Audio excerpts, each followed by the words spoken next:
өдрийн мэндийг хүргэе. Өнөөдөр хэмжлэгээр би та бүхэнтэйгээ accessories-ны талаар ярилцахаар шийдлээ. За accessories бол хувцлалтны маш чухал хэсэг байдаг.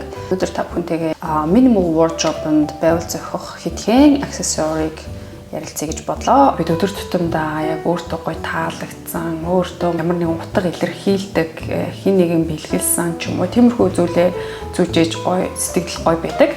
Миний хувьд бол ер нь нэг тийм олон эмэг бөгж зүйлд нүдний шил хэрэглээд байдаггүй. Өөрт минь таалагддаг, зүөхд маш гоё мэдрэмж өгдөг. Энийг авсандаа би өстө баяртай байна гэдэг тийм мэдрэмжийг төрүүлэхээр хэдхэн зүйлэл байлгах сонирхолтой байдаг. За тэгээд та бүхэн minimal wardrobe бүрдүүлэхийг хүсэж байвал миний бичлэгийг сонирхоорой.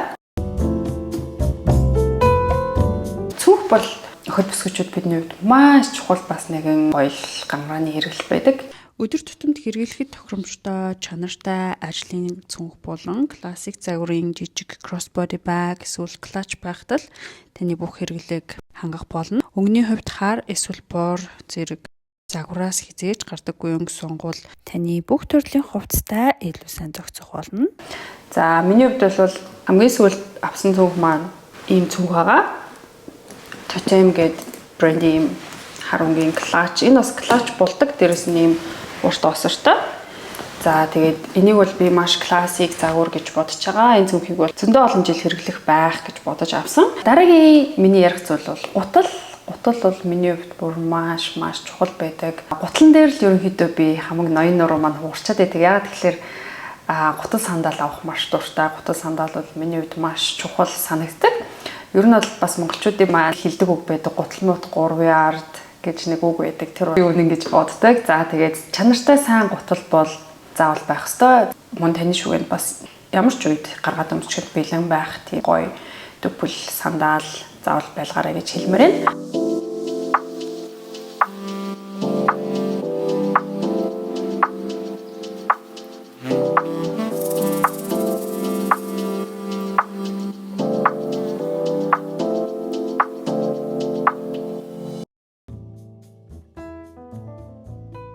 Нүдний шил бол бас маш чухал аксессуарны нэг байдаг. За миний хувьд надад бол яг хоёрхан нүдний шил байдаг. Маш энгийн загвартай нүдний шил байгаа. Илүү дутуу том лого, гоё чимэглэл бол ерөөсөө байхгүй.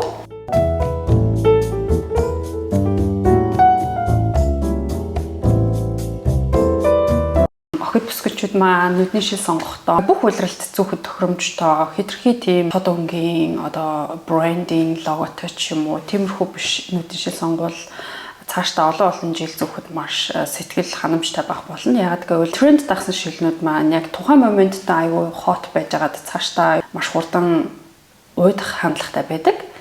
За дараагийн зүйл маань тэлээ. Тэлээ бол бас маш чухал аксессуарны нэг байгаа. За миний хувьд бол тааш ургуушуу нэг л тэлээ байдаг миний wardrobe-нд. Магадгүй бас дахиад нэг юм уу хоёр тэлээ авах шаардлагатай баха. Гэхдээ ерөнхийдөө зүгээр л ийм энгийн классик загвартай, маш чанартай, арьстай нэг юм тэлээтэй байхад бол баг хангалттай гэж би үздэг.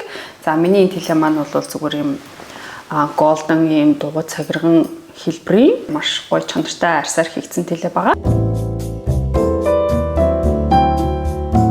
Октута гэж хэлэхэд та бүхэн бас classic minimal accessories бүрдүүлэхийг хүсэж байвал ерөнхийдөө маш цөөхөн хийцэн тэлээ сонгоорой гэж хэлмээр байна.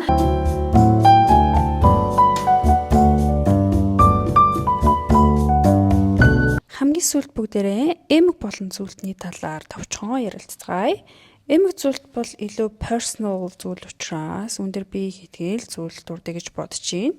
Та өөрийн стил имиж болон арсны өнгөндөө тааруулан gold эсвэл silver jewelry сонгорой. Миний хувьд gold надад илүү зөгтөг. Зарим охид бүсгүүчүүд маань мөнгө эсвэл цагаан алтан гоёл чимэгэл хэрэглэх илүү дуртай байдаг. Миний хувьд жижиг товчон хэлбэрийн эмэг эсвэл цагиргийн эмэгнүүд зүүх илүү дуртай байдаг. Тэр загварууд маань хизээч модноос гардаггүй. Хамгийн классик загварууд юм.